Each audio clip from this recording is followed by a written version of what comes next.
2 new champions have already been crowned here on Money in the Bank. And next up, we have the World Tag Team Championships, the EBCW Tag Team Championships. The Revival, once again, will face the Undisputed Era. They are 0-2 against the defending champions. And Lord only knows what's going to happen. So many things could have happened this match. If you guys recall, the Revival lost. Well, actually, I think they did lose. I don't even know. I don't even know if they won or lost that match, but it was a count out. There was a count out in the Backlash match. And because of that, Undisputed Era remained the champions. They were, at that point in Backlash, the only champions to actually retain.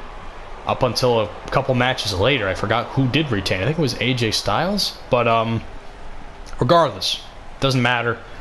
Or I think it was Stone Cold. Well, actually, no, it was Stone Cold. But that's besides the point, ladies and gentlemen. The point I'm trying to make is, after that point in the Revenge episode a couple weeks, I think it was like maybe 3 or 4 weeks ago. I don't even know now at this point. The Revival had a match against Undisputed Era. Once again, lost fair and square. Somehow, some way, they are #1 contenders once again for the championship. Another Raw team. Well, the same Raw team as before, but another Raw team facing they got them. Of course, shocking the system since the early onset of the 2K19 season. The Undisputed Era, Tag Team Champions, the longest reigning champions right now in EBCW. Adam Cole, baby. By the way, recording this on July 6th. Adam Cole's birthday was July 5th. Happy belated birthday to Adam Cole, baby. One of my favorite wrestlers, not just in NXT, but of all time. Guy's charisma is unmatched, in my opinion, in any wrestling promotion. You just listen to this guy, and you believe what he says. Aside from that, 3 men surround him.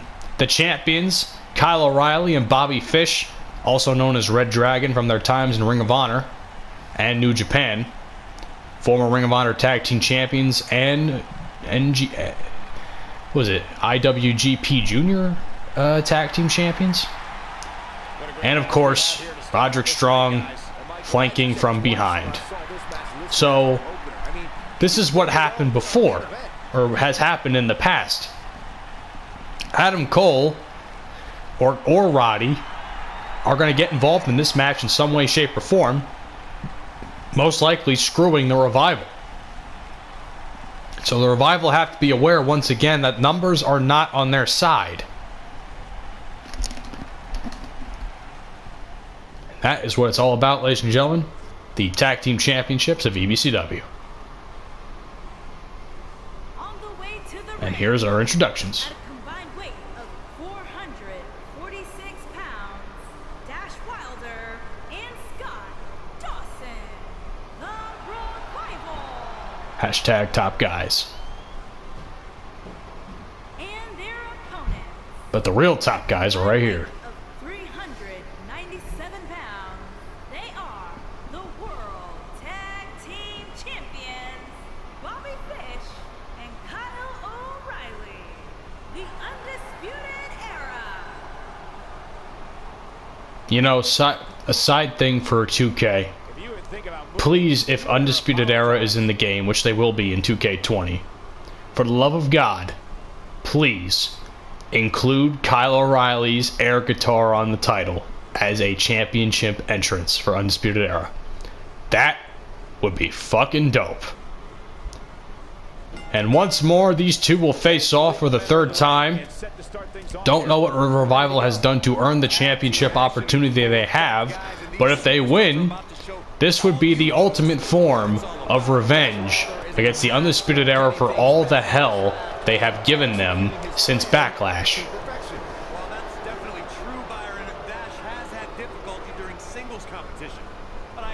Nice jawbreaker there by the infamous Bobby Fish.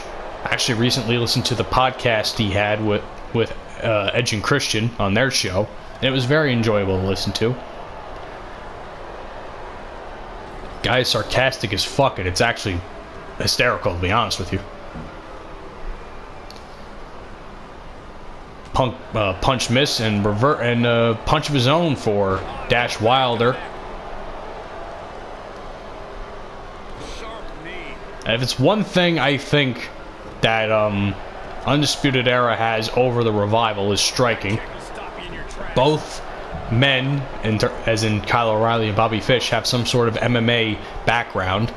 But I think what the Revival have over the Undisputed Era is their ability to, be gritty. They can make it ugly in there if they want to, and of course they're tag team specialists, as are Undisputed Era, so that technically doesn't even matter. Tag team experience in this match has no effect on anything because, and a hot tag there to Kyle O'Reilly, and that's because these teams have been tagging for so long. Of course, Kyle O'Reilly went in for the hot tag, missed the kick somehow, and now he's getting his licks in with knees and slaps to the face and a nice leg sweep there as well. Again, MMA striking. That is the edge the Undisputed Era has. As you can see, Roddy and Adam Cole have not been involved in any way, shape, or form in the matchup so far tonight. But that's only a matter of time as far as I'm concerned, as a Falcon's Arrow slam by Scott Dawson. I haven't heard any whispers about the champion having to defend against inferior competition. Yeah, inferior competition, that's nuts. Oh boy. Ooh, reverse there. Kyle O'Reilly was going for like some Superman forearm, and it was intense. And then Scott Dawson was like, get the fuck out of here with that shit. These men aren't playing today, guys. They want that championship, but right now, Undisputed Era has the edge with that nice over-the-head throw, and a reversal once again by the Revival, Scott Dawson. And the other thing is, these teams are so good at cutting the ring off. I can only imagine what a tag team match between the Revival and the Undisputed Era would be like. It would have to be like a half-hour match, just because both teams are so fucking good. I saw the Revival live a couple weeks before WrestleMania in like late March, early April, and they were so fucking good, dude. Their match with Chad Gable and Bobby Roode was just awesome. I enjoyed the absolute hell out of it. Oof. Big move there. What is he doing? Going for the Brain Buster. Signature move of Kyle O'Reilly. It's got to be fucking rocking Scott Dawson, but somehow Scott Dawson has gotten his bearings back. And now tagging in Dash Wilder. If anything, Kyle O'Reilly should make the tag. Ooh, a big fucking forearm. Should make the tag to Bobby Fish and get the up high-low finisher on them. Their tag team finisher. Like a total elimination style move from the Eliminators back in ECW. Of course, we're not watching ECW. We're watching EBCW. Extremely Badass Championship Wrestling. What's he doing? Looking to break the arm? And he is looking to break the arm, and that's going to hurt Dash Wilder for quite some time. And now throwing him into their side of the ring, and reversed by Dash Wilder. And a big, what was it, toe trip? What was that?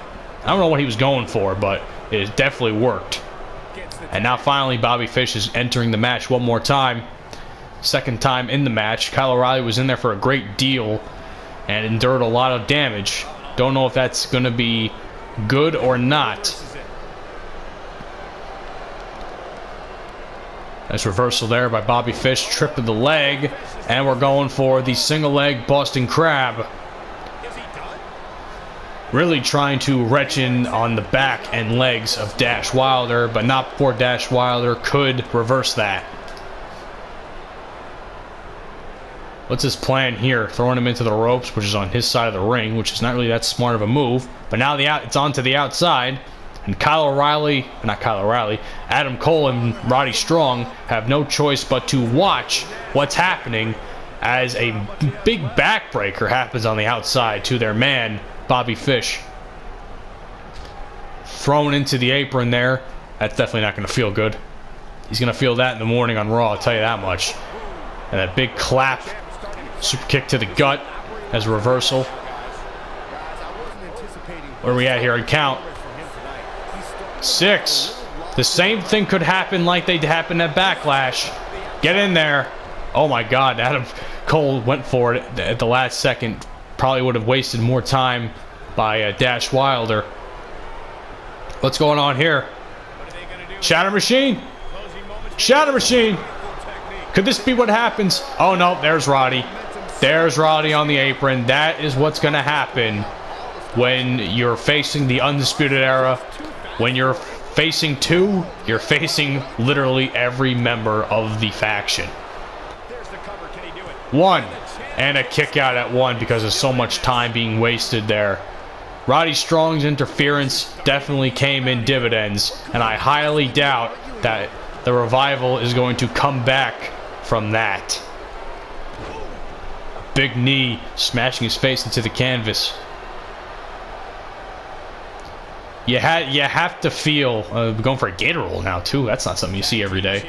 It's like an old school move, and going into a crossface from that as well. Don't know if that's not a finish. That's not a submission hold, but it definitely is going to do some wear and tear on the Scott Dawson's jaw.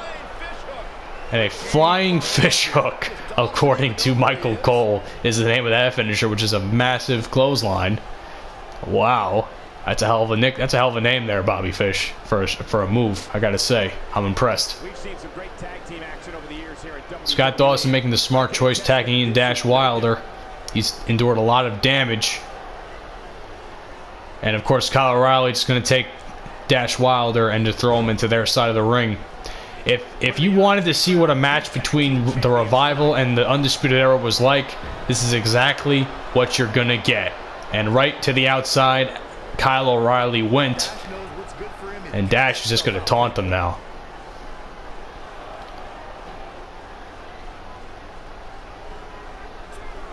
And now the count is at 2, and another smack up against the apron there by Dash, this time to Kyle O'Reilly. Tell you right now, Undisputed Era members are being really familiar with that ring apron, and it doesn't taste like Carolina barbecue, as good old JR would say. Count is at 5 now.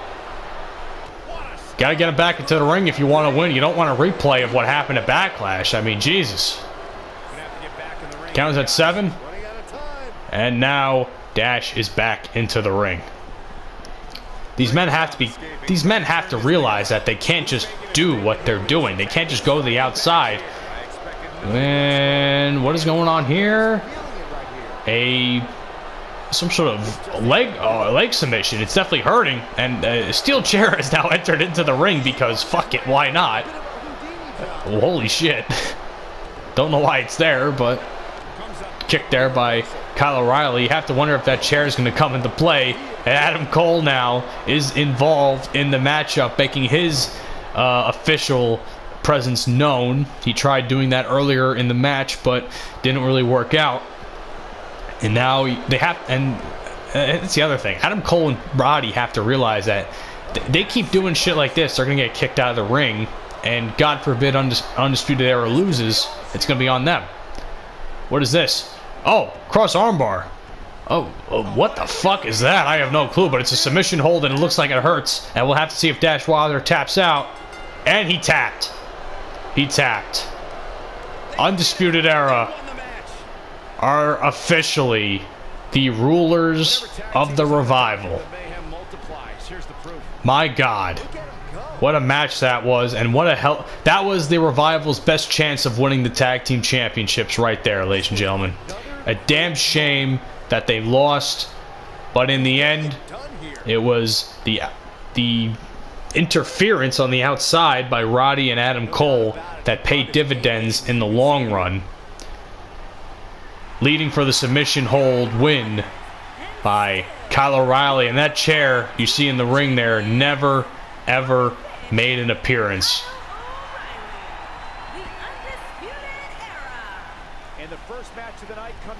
Ladies and gentlemen, the longest reigning champions right now in EBCW, the Undisputed Era, going on for what looks to be about 3 months strong. In Universe Mode time, of course. But Anyway, that was a fantastic tag team match. Coming up next, I believe the EBCW Championship is coming up.